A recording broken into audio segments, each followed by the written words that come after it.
مضامین قرآن Islamic scholar مفتی محمد یوسف دیبی فاضل جامعہ اسلامیہ مدینہ منورہ۔ الحمدللہ والصلاۃ والسلام علی رسول اللہ وبعد۔ آج ہم پڑھ رہے ہیں 27واں پارہ۔ تو یہ سورہ ذاریات ہے۔ اس میں نے عرض کیا تھا پچھلے سبق میں کہ انبیاء کے کچھ قصے اختصار کے ساتھ ہیں۔ تو ابراہیم علیہ السلام کے پاس جب فرشتے آئے تو وہ پریشان ہوئے، تو کہنے لگے ما خطبکم ایھا المرسلون، کیا معاملہ ہے تمہارا، کدھر آئے ہو آپ لوگ؟ تو یہاں سے یہ پارہ شروع ہوتا ہے۔ وہ کہنے لگے ہم لوط علیہ السلام کی قوم کے لیے آئے ہیں اور ان کو تباہ کر دیا۔ تو یہ تقریباً 23 نمبر سے لے کر 46 نمبر آیت تک اس میں انبیاء کے اختصار کے ساتھ قصے بیان ہوئے ہیں، اور وہ بات بار بار قرآن میں دہرائی گئی ہے، کہیں مختصر طریقے سے اور کہیں تھوڑی تفصیل کے ساتھ۔ وَالسَّمَاءَ بَنَيْنَاهَا بِأَيْدٍ وَإِنَّا لَمُوسِعُونَ، ہم نے آسمان کو بنایا اور اس کو ہم وسعت دینے والے ہیں، زمین کو ہم نے پھیلایا اور ہم بہت اچھی طرح پھیلانے والے ہیں، یا اس کو بنانے والے ہیں۔ ہر چیز کے ہم نے جوڑے جوڑے بنائے، تو تم اللہ تبارک و تعالیٰ کی طرف توجہ کرو، اسی کی طرف تمہارا رجحان ہونا چاہیے۔ یہ لوگ آپ کو مجنون کہتے ہیں، اور سابقہ قوم میں بھی مجنون کہا کرتی تھی، کیا انہوں نے آپس میں مشورہ کیا ہے؟ تو کفر ملت واحدہ ہے، اگرچہ ان کے زمانے میں فرق ہے مگر ان کی بات ایک ہے۔ بس آپ نصیحت کرتے رہیں، اور نصیحت مومنوں کو فائدہ دیتی ہے۔ بس آپ نصیحت کرتے رہیں، نصیحت مومنوں کو فائدہ دیتی ہے۔ اور ہم نے جنوں اور انسانوں کو صرف اپنی عبادت کے لیے پیدا کیا۔ ہم نہیں چاہتے، لوگ اپنے غلاموں سے دھندا کرواتے ہیں، کاروبار کرواتے ہیں، محنت کرواتے ہیں، اور وہ ان کو ریٹرن لا کر دیتے ہیں۔ تم سب میرے غلام ہو، لیکن میں تم سے یہ نہیں چاہتا کہ تم مجھے کما کر دو، بلکہ میں تمہیں رزق دیتا ہوں، بس میں تمہیں یہ کہتا ہوں کہ میری عبادت کرو۔ تو یہ انسان کا زندگی کا مقصد ہونا چاہیے، جس کے لیے انسان کو اللہ نے پیدا کیا ہے۔ اس کے بعد سورہ طور ہے۔ طور پہاڑ ہے، اس کی قسم اٹھائی ہے، اور کتاب مستور کی، اور پھیلے ہوئے کاغذوں کی، اور بیت معمور کی۔ رسول اللہ صلی اللہ علیہ وسلم فرماتے ہیں کہ جس طرح زمین پر کعبۃ اللہ بالکل وسط میں، اسی طرح آسمان کے وسط میں بیت المعمور ہے، اور اس میں 70,000 فرشتہ ایک بار روزانہ داخل ہوتا ہے عبادت کے لیے، اور جو ایک بار داخل ہو جاتا ہے قیامت تک اس کی دوبارہ باری نہیں آتی، اور یہ بالکل اوپر وسط میں ہے۔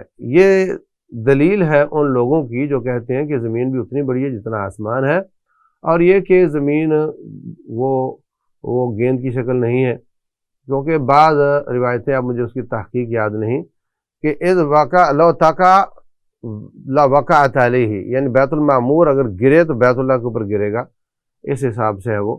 تو اس سے وہ گھومنے کا تصور اور گلائی کا تصور ختم ہو جاتا ہے۔ بہرحال میں ابھی تک کسی ایک بات کو ترجیح دینے والا نہیں ہوں۔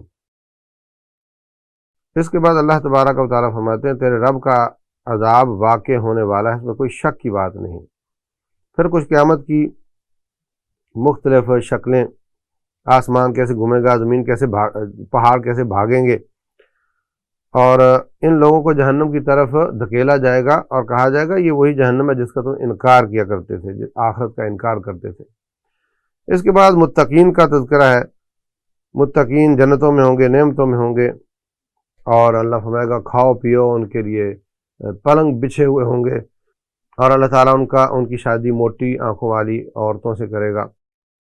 اور اگر باپ جنت میں اعلیٰ مقام پر ہے اور اولاد تھوڑی کمزور ہے جنت میں ہی، مگر اس کا مقام وہ نہیں، تو اللہ تعالیٰ رشتہ داریاں ملائے گا اور بچوں کو اپ گریڈ کر کے باپ کے ساتھ ملا دے گا۔ والذین آمنوا واتبعتهم ذریتهم بایمان، یہ 21 نمبر آیت ہے۔ یہ اللہ تعالیٰ کا فضل ہے۔ پھر اللہ تعالیٰ تسلی دیتے ہیں اپنے نبی کو، آپ نصیحت کرتے رہیں، آپ نہ کاہن ہیں، نہ نعوذ باللہ دیوانہ ہیں، نہ آپ شاعر ہیں، یہ خام خواہ کی باتیں کرتے ہیں۔ کیا ان کی عقل یہی ان کو کہتی ہے؟ جاؤ اس طرح کی کوئی اور کتاب لے کر آؤ اگر تم سچے ہو۔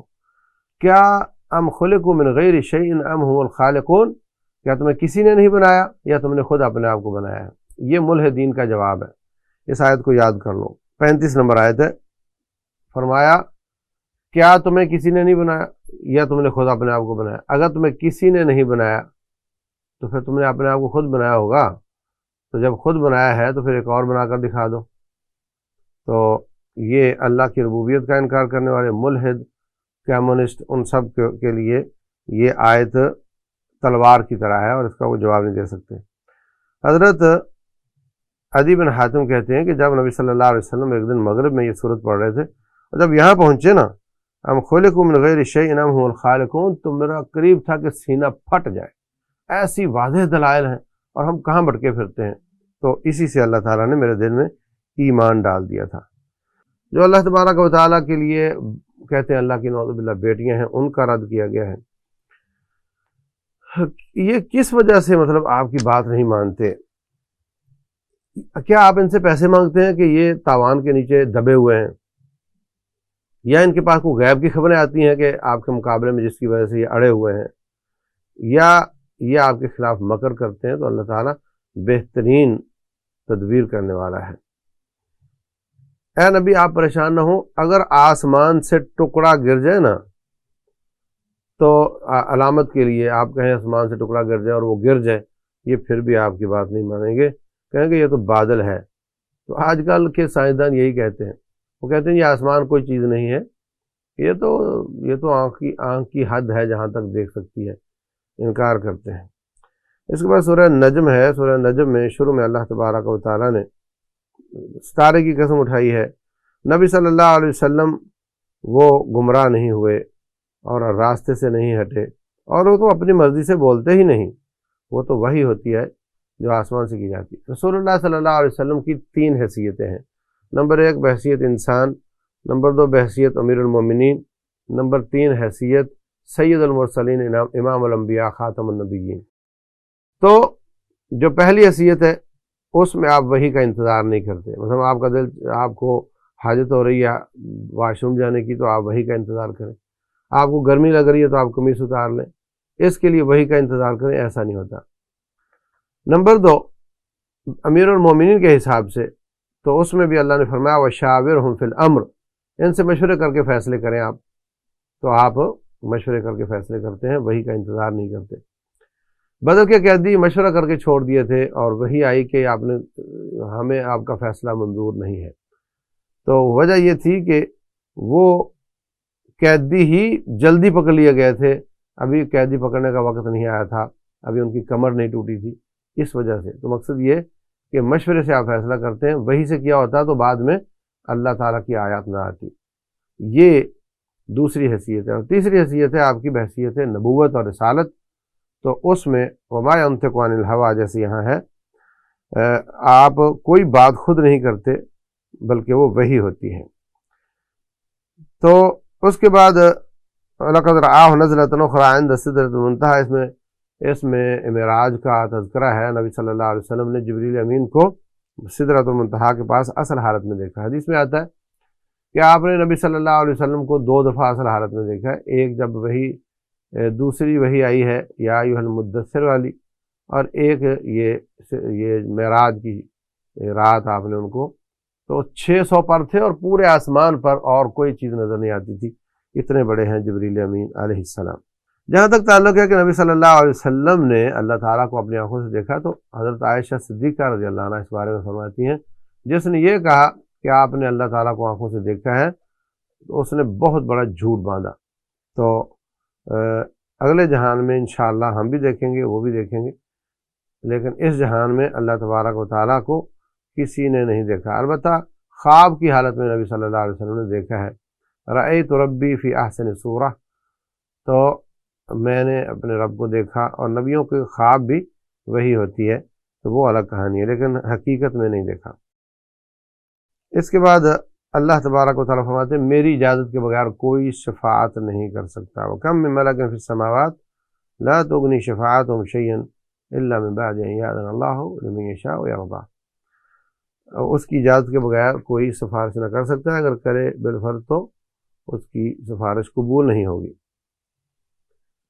اس کے بعد اللہ تبارک و تعالیٰ اپنے کمالات بیان فرما رہے ہیں کہ انہو ہوا اضحک و ابکا، وہی رلاتا اور وہی ہنساتا ہے، وہی زندگی دیتا وہی موت دیتا ہے، وہی زوجین کو پیدا کر کے پانی سے اور پھر وہی دوبارہ کھڑا کرتا ہے، اور وہی کسی کو غنی کر دے، کسی کو فقیر کر دے، اور وہی شیرا ستارے یا بت کا بھی جس کی وہ عبادت کرتے ہیں اس کا بھی وہ رب ہے.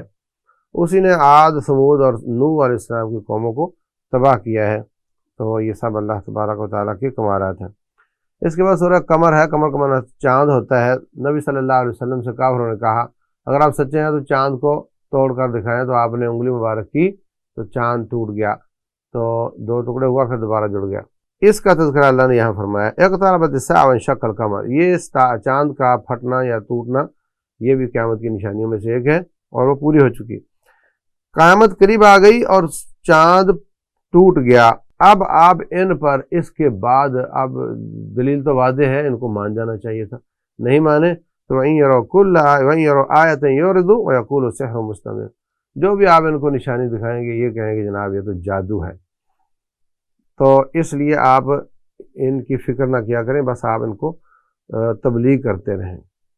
اس کے بعد کچھ سابقہ قوموں کا ذکر ہے. نمبر 1 قوم نوح کا ذکر ہے. نمبر 2 جو ہے یہ عادیوں کا ذکر ہے. تو اللہ تبارک و تعالیٰ نے نوح علیہ السلام کی کشتی کو نشانی بنا دیا تھا. وہ جودی پہاڑ تک پر تا دیر قائم رہی تھی. اور اسی طرح قوم سمود کا تذکرہ ہے. کہنے لگے یہ اس نبی پر، اس بندے پر ہی وہی آنی تھی، یہ تو نعوذ باللہ جھوٹا ہے. کل آپ کو پتہ چلے گا کہ جھوٹا کون ہے. اور پھر ان پر اللہ تعالیٰ کا عذاب آ گیا اعوذ باللہ. قوم لوط بے حیا، بدکار، ہم جنس پرست تھی، تو اللہ تبارک و تعالیٰ نے ان کو تباہ و برباد کر دیا. آخر میں فرعون کا تذکرہ ہے. اس کو بھی اللہ تعالیٰ نے کیسے کیسے تباہ کیا، یہ قصے اختصار کے ساتھ ہیں جبکہ تفصیل کے ساتھ ہم پڑھ چکے ہیں. اس کے بعد سورہ الرحمن ہے. الرحمن جو ہے اس میں شروع میں اللہ تبارک و تعالیٰ اپنی نعمتیں بیان کر رہے ہیں 1 نمبر سے لے کر 25 نمبر آیت تک. رحمان ہے، اس نے قرآن سکھایا، اس نے انسان کو پیدا کیا، اس نے بیان بولنا سکھایا. سورج اور چاند حساب کے ساتھ چلتے ہیں، اس سے انسان اپنے اوقات، اپنے مہینے، اپنے سال طے کرتا ہے. اور ستارے اور درخت سب اللہ تعالیٰ کو سجدہ کرتے ہیں، اور یہ ساری اللہ تعالیٰ کی نعمتیں ہیں. تو تم اللہ تعالیٰ نے میزان قائم کیا ہے تو تم میزان میں، ترازو میں زیادتی نہ کیا کرو اور خسارہ نہ کیا کرو. زمین کو اللہ نے لوگوں کے لیے بنایا ہے. اس میں بڑے پھل ہیں، اس میں کھجوریں ہیں اور دانے ہیں، اور اس میں انسان کی تخلیق کا تذکرہ ہے کہ ہم نے اس کو مٹی سے، کھٹکتی ہوئی مٹی سے پیدا کیا ہے، اور جن کو ہم نے آگ سے پیدا کیا ہے. وہ رب المشرقین اور مغربین ہے. اور دو سمندر آپس میں ملتے ہیں، ایک کھارا ہے اور ایک میٹھا ہے، اور آپس میں خلط ملط نہیں ہوتے. یہ بھی دنیا میں نشانیاں موجود ہیں جس کا اللہ تذکرہ فرما رہے ہیں. اور ایک وقت آئے گا کل من علیہا فان، ہر چیز تباہ ہو جائے گی.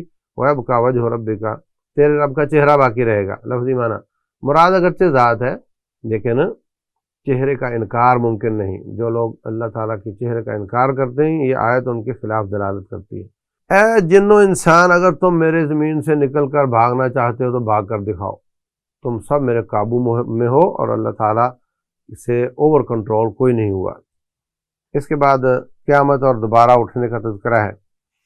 جب آسمان پھٹ جائے گا تو اس دن کوئی کسی شخص کو اس کے گناہ کے بارے میں نہیں پوچھا جائے گا. انسان اور جن، یہ مختلف مراحل ہیں، کہیں پوچھا بھی جائے گا، کہیں نہیں بھی پوچھا جائے گا. اور یہ ہے 50,000 سال کا دن. پھر جنتوں کا تذکرہ ہے. تو اس میں 2 طرح کی جنتوں کا تذکرہ ہے. نمبر 1 جس میں اعلیٰ قسم کی چیزیں ہیں.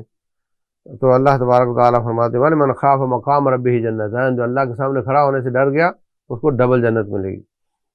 تو ایک جنت جو ہے اس کے نعمتیں، ان کا تذکرہ اعلیٰ ہے، اس کے ریشم بھی اعلیٰ ہیں، اور اس کے پھل بھی اعلیٰ ہیں، اور اس کی حوریں بھی.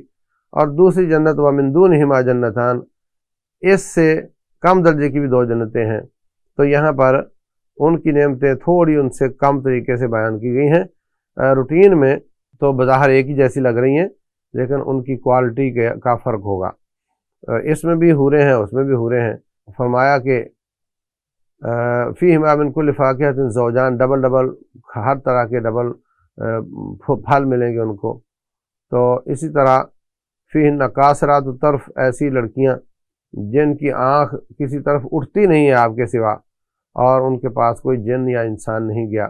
تو ثابت ہوتا ہے انسان اور جن دونوں یہ اپنی بیویوں کے پاس جاتے ہیں، یہاں سے یہ ثابت ہوتا ہے۔ اور اسی طرح دوسری جو کم درجے کی جنتیں ان میں بھی یہی کہا حور و مقصورات فی الخیام فیہن خیرات حسان، اور ان میں بھی یہی کہا لم یطمثہن انس قبلہم ولا جان۔ یہ نعمتیں دونوں جنتوں کی، ان کی کوالٹی تھوڑا فرق ہوگی، لیکن جنت میں درجات بہت زیادہ ہیں۔ بعض جہنم سے نکل کر سزا پا کر جنت میں آئیں گے، ان کا درجہ بہت کم ہوگا، اور اس کے بعد پھر یہ درجات بھی ہیں، اس کے بعد پھر شہداء کا اور صدیقوں کا اور نبیوں کا، اور پھر عام آدمی شہید پلس حافظ کا، پھر اس کے بعد امام الانبیاء کا مقام ہے۔ تو یہ بہت زیادہ درجات ہیں۔ اس کے بعد سورہ واقعہ ہے۔ سورہ واقعہ کا معنی واقع ہونے والی، واقعی آپ کہتے ہیں بات واقعی درست ہے، مطلب حقیقت ہے۔ تو اذا وقعت الواقعہ، جب واقع ہونے والی واقع ہو جائے گی، مراد اس سے قیامت ہے۔ تو اس میں 3 طرح کے لوگوں کا تذکرہ کیا گیا۔ نمبر 1 اصحاب الیمین، نمبر 1 یہ مقربون ہے، سابقون السابقون اولئک المقربون، یہ ہر نیکی میں سبقت لے جانے والے، آگے بڑھ کر نیکی کرنے والے۔ تو ان کی نعمتوں کا تذکرہ ہے کہ یہ پلنگ ہوں گے ان کے، اور اس پر رہیں ٹیک لگا کر ایک آمنے سامنے بیٹھے ہوں گے، اور ایسے بچے خوبصورت موتیوں کی طرح کے، وہ ان کو سرو کریں گے، ان کی خدمت کریں گے، اور وہ کبھی بڑے نہیں ہوں گے، وہ ہمیشہ بچے ہی رہیں گے۔ اور شراب پیش کی جائے گی لیکن ان سے ان کا سر نہیں گھومے گا۔ اور دوسری طرف اصحاب الیمین ہیں، تو ان کو بیر دیے جائیں گے جن کے کوئی کانٹے نہیں ہوں گے، اور ان کو کیلے دیے جائیں گے، اور لمبے لمبے سائے ہوں گے، اور ڈالا ہوا پانی ہوگا، اور نعمتیں ہمیشہ رہیں گی۔ تو یہ سب باتیں بظاہر تو یہ لگ رہا ہے کہ بیر دینے، مطلب بیر کو ہمارے معاشرے میں اتنا اچھا پھل نہیں سمجھا جاتا، لیکن حدیث پاک میں آتا ہے کہ اس کے کانٹے کے ہی کئی مزے ہوں گے، کانٹے اس کے گول ہوں گے اور اس کے کئی مزے ہوں گے۔ تو وہ نعمتیں مالا عین رأت، جس کو کسی آنکھ نے دیکھا نہیں، کسی کان نے سنا نہیں، اور کسی دل پر اس کا تصور نہیں آ سکتا، ایسی نعمتیں اللہ دے گا۔ تیسرا جو اس میں گروہ بیان ہوا ہے وہ ہے اصحاب الشمال، اصحاب الیمین کے بعد اصحاب الشمال۔ ان کو دھواں ملے گا، ان کو گرم پانی ملے گا، اور ان کو دھوئیں کے سائے ہوں گے، اور یہ دنیا میں تکبر کیا کرتے تھے اور قسمیں اٹھاتے تھے کہ ہم دوبارہ زندہ نہیں ہوں گے، الیاذ باللہ۔ اس کے بعد اللہ تبارک و تعالی دوبارہ جی اٹھنے کے دلائل پیش کر رہے ہیں اور اپنی نعمتیں بھی شمار کروا رہے ہیں۔ اچھا، جو تم اپنے گھر والی کے پاس جاتے ہو تو اللہ تعالیٰ اولاد خود پیدا کرتا ہے، تم کرتے ہو۔ اچھا، جو تم پانی پیتے ہو، جو تم دانہ ڈالتے ہو، اس کو کھیتی کون بناتا ہے؟ جو پانی پیتے ہو اللہ تعالیٰ اس کو گہرا کر دے تو کہاں سے پانی لو گے؟ تم آگ جلاتے ہو، اللہ تعالیٰ اس کے درخت ختم کر دے تو کیا کر سکتے ہو؟ تو یہ اللہ تعالیٰ اپنی نعمتیں شمار کروا کر اس کے بعد سمجھا رہا ہے کہ اللہ کی نعمتیں کھاؤ تو اس کا شکر یہ ہے کہ اسی ہی کی عبادت کرو۔ آخر میں اللہ تعالیٰ قرآن کی قسم اٹھاتا ہے، ستاروں کی قسم اٹھاتا ہے، اور کہا کہ قرآن جو ہے، یہ قرآن بہت عزت والا ہے، اور یہ چھپی ہوئی کتاب میں ہے، چھپی ہوئی کتاب میں ہے، اور اس کو صرف لا یمسہ الا المطہرون۔ تو روٹین میں قرآن کے شروع میں یہاں پہ آیت لکھ دی جاتی ہے لا یمسہ الا المطہرون، تو یہ استدلال کیا جاتا ہے جناب کہ قرآن کو صرف پاک لوگ ہی چھو سکتے ہیں، لہذا دور رہو اس سے۔ اگر آپ قرآن پڑھ رہے ہو، وضو کیا ہوا تھا، نماز پڑھی تھی، اور قرآن پڑھ رہے ہو، وضو ٹوٹ گیا، تو اب قرآن بھی چھوڑ دو، یہ کہا جاتا ہے۔ جبکہ یہ آیت جو ہے، اس کا سیاق و سباق یہ کہتا ہے کہ یہ قرآن کی جو اصل کاپی ہے وہ ہے لوح محفوظ میں، اور وہ کتاب مکنون، وہ چھپی ہوئی کتاب ہے، اور اس کو صرف مطہر ہی چھوتے ہیں، اس سے مراد اللہ کے فرشتے ہیں۔ اس سے یہ معنی نکالنا کہ وضو ٹوٹ جائے تو قرآن پڑھنا چھوڑ دو، یہ درست نہیں، بلکہ وضو ٹوٹ جائے تو نماز چھوڑ دو، نماز کے بارے میں ہے، قرآن کے بارے میں نہیں۔ آپ قرآن جاری رکھو، آپ کے ہاتھ پاک ہیں، آپ قرآن پڑھ سکتے ہو، کوئی حرج کی بات نہیں۔ تو اس کے بعد سورہ الحدید ہے۔ الحدید کا معنی لوہا ہوتا ہے۔ اللہ تعالیٰ شروع میں اپنے علم کا تذکرہ کرتے ہیں، اپنی بادشاہی کا تذکرہ کرتے ہیں، اپنے کمالات کا، اپنے اوصاف کا۔ وہی اول ہے، وہی آخر ہے، وہی ظاہر ہے، وہی باطن ہے، اور وہ ہر چیز کو جانتا ہے۔ زمین آسمان کو اس نے 6 دنوں میں بنایا۔ جو اوپر جاتا ہے، جو اوپر سے نیچے اترتا ہے، جو زمین میں داخل ہوتا ہے، زمین سے نکلتا ہے، ہر چیز کا علم اللہ کے پاس ہے، اور وہ اللہ ہے جس کے پاس زمین و آسمان کی بادشاہی بھی ہے۔ اس کے بعد اللہ تعالیٰ نے 7 نمبر آیت سے لے کر 11 نمبر آیت تک انفاق فی سبیل اللہ، اللہ کے راستے میں خرچ کرنے کا تذکرہ فرمایا آمنوا باللہ ورسولہ وانفقوا مما جعلکم مستخلفین فیہ، اللہ تعالیٰ پر ایمان لاؤ اور اس میں سے خرچ کیا کرو جو اللہ تعالیٰ نے تمہیں دیا ہے۔ تمہیں کیا ہو گیا تم اللہ کے راستے میں خرچ نہیں کرتے؟ اللہ تعالیٰ کوئی فقیر نہیں، نعوذ باللہ، ہر چیز کی میراث اس کے پاس ہے، اور جس شخص نے فتح مکہ سے پہلے خرچ کیا اور قتال کیا اس کا مقابلہ وہ نہیں کر سکتا جس نے فتح مکہ کے بعد خرچ کیا اور جس نے فتح مکہ کے بعد قتال کیا، کیونکہ فتح مکہ سے پہلے مسلمان کمزوری میں تھے، تو کمزور حالت میں مدد کرنے والا، مشکل میں کام آنے والا ظاہر یاد رہتا ہے، اس کی قدر زیادہ ہوتی ہے۔ تو یاد رکھو اپنے صدقات کے اچھے ریٹ لگوایا کرو، کبوتروں کو دانہ ڈالنے سے اور ہیرونچیوں کو کھانا کھلانے سے بھی اجر تو ملے گا، لیکن اچھا ریٹ لگواؤ۔ فرمایا لا یاکل طعامک الا تقی، تیرا کھانا نیک لوگ کھائیں۔ اور یہ آیت کیا کہہ رہی ہے؟ حاجت جہاں زیادہ ہو وہاں اجر زیادہ ہے۔ اور جس عورت نے کتے کو پانی پلایا تھا، صحیح بخاری میں ہے، اللہ تعالیٰ نے اس کو معاف کر دیا تھا، تو معافی لینے کے لیے پھر نبی صلی اللہ علیہ وسلم بھی 8-10 کتے رکھ لیتے اور ان کو پانی پلاتے رہتے، ایسا تھوڑی ہے۔ اس کو شدید پیاس تھی، وہ مٹی چوس رہا تھا، تو شدید حاجت کے وقت جب تعاون کیا جاتا ہے تو اس کا اللہ اجر زیادہ دیتا ہے۔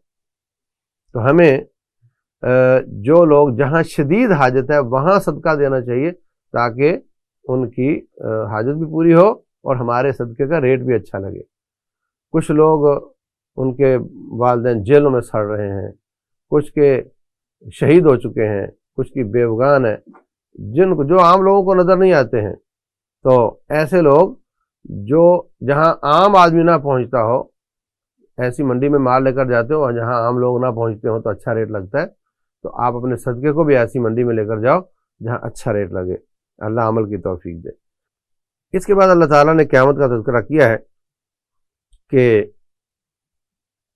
قیامت والے دن پل صراط پر اندھیرا ہوگا اور پل صراط بال سے باریک ہوگا، اس سے سب کو گزرنا ہے اور وہ جہنم کے اوپر سے گزرتا ہے۔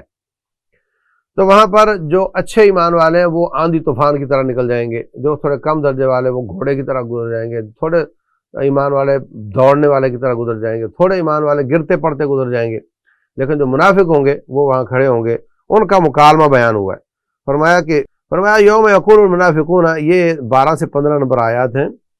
منافق مرد عورتیں کہیں گے انظرونا نقتبس من نورکم، ذرا رک جاؤ، ہمیں بھی لے جاؤ، ہماری لائٹیں خراب ہیں۔ وہ کہیں گے واپس جاؤ، دنیا سے لائٹیں ملتی ہیں، یہاں سے نہیں ملتی۔ اور آپ جانتے ہیں سپیڈ ہمیشہ لائٹ کے حساب سے ہوتی ہے۔ رات کو آپ کا انجن جتنا بھی تگڑا ہو، اگر آپ کی لائٹیں کمزور ہیں تو آپ سپیڈ نہیں مار سکتے، اور یہ لائٹ ملے گی ایمان سے۔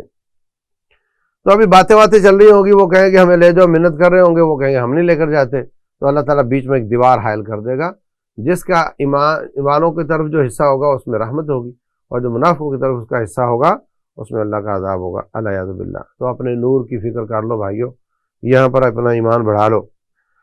الم یعن للذین آمنوا ان تخشع قلوبہم لذکر اللہ، کیا ایمان والوں پر وہ وقت نہیں آیا کہ ان کے دل اللہ واسطے اللہ کو یاد کر کے ڈر جائیں۔ فضیل بن عیاض ایک بہت بڑے ڈاکو ہوتے تھے،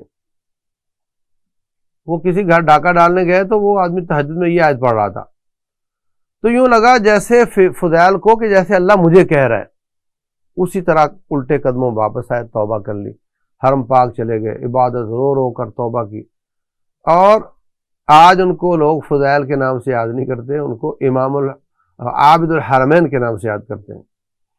تو جب بھی قرآن کا درس و سبق ہو، ہمیں کم از کم یہ سوچنا چاہیے کہ یہ آیت مجھے کہی جا رہی ہے، یہ نہیں کہ یہ تو فلاں کو کہی جا رہی ہے، فلاں کو کہی جا رہی ہے۔ جب تک آپ یہ نظریہ اور یہ سوچنا رکھیں کہ اس آیت میں اللہ مجھے مخاطب کر رہا ہے، اصلاح ممکن نہیں ہوتی۔ یہ وجہ ہے کہ ہم پہ قرآن پڑھا جاتا ہے ہر مہینے، ہر سال، اور درس دروس جمعہ خطبات، اور ہماری نہ عقل بدلتی ہے نہ شکل بدلتی ہے، اس لیے کہ ہم ان آیات کا مخاطب اپنے آپ کو نہیں سمجھتے۔ اللہ ہمیں ہدایت دے۔ وہ لوگ جو صدقہ کرتے ہیں، مومن ہوں یا مرد ہوں، اللہ تعالیٰ کو قرضہ دیتے ہیں، یہ لوگ صدیقوں اور شہیدوں کے ساتھ ہوں گے، والذین آمنوا باللہ، تو یہ ان کے ساتھی بنیں گے اور ان کا نور ان کے پاس ہوگا قیامت والے دن۔ اچھی طرح جان لو دنیا کی زندگی کھیل تماشا اور زینت ہے، اور آپس میں فخر کرنا ہے اور مال کی کثرت میں مقابلہ کرنا ہے۔ یہ مرحلے بیان ہوئے ہیں۔ کھیل تماشا بچپن، اور زینت بندہ اپنے آپ کو خوبصورت بنانا چاہتا ہے، یہ لڑکپن، اور تفاخر بینکم جوانی، آپس میں فخر کرنا، اور تکاثر فی الاموال والاولاد، یہ جب جوانی ڈھل جاتی ہے تو پھر کہتا ہے میرے بچے بہت جوان ہیں اور میرے پاس پیسہ بڑا ہے۔ لیکن یہ سب کچھ کیا ہے؟ یہ دنیا کا مال۔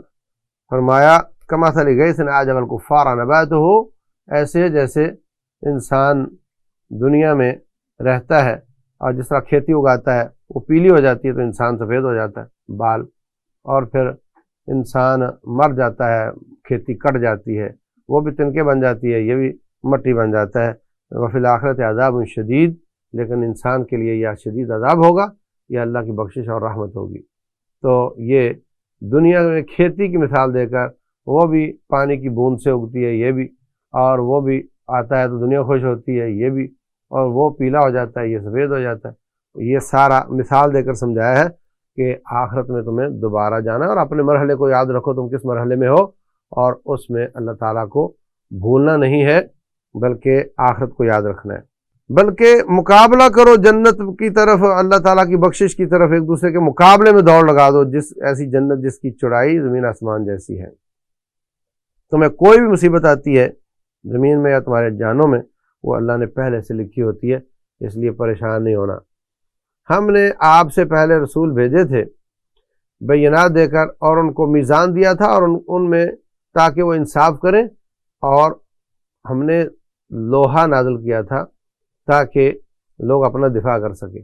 تو لوہا اصل میں آیا ہے دفاع کرنے کے لیے، گن بنانے کے لیے، تلوار بنانے کے لیے۔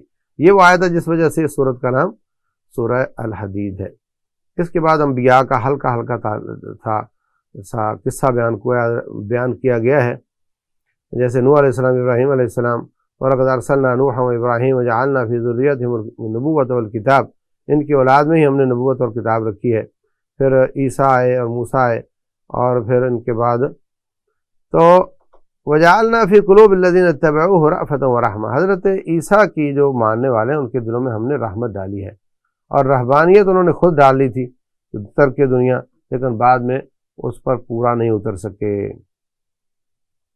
تو یہ جو صوفیت ہے اور یہ جو ترک دنیا ہے، یہ جو قبرستان میں ڈیرا لگانا ہے، یہ جو چلے کاٹنے ہیں، یہ سب ترک دنیا، اس کا اسلام سے تعلق نہیں ہے۔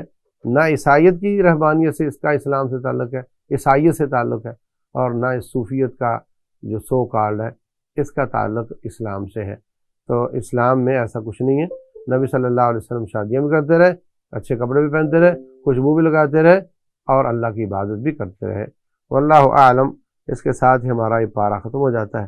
اگلا پارہ انشاءاللہ سورہ المجادلہ سے شروع ہوتا ہے۔ اللہ تعالیٰ عمل کی توفیق عطا فرمائے۔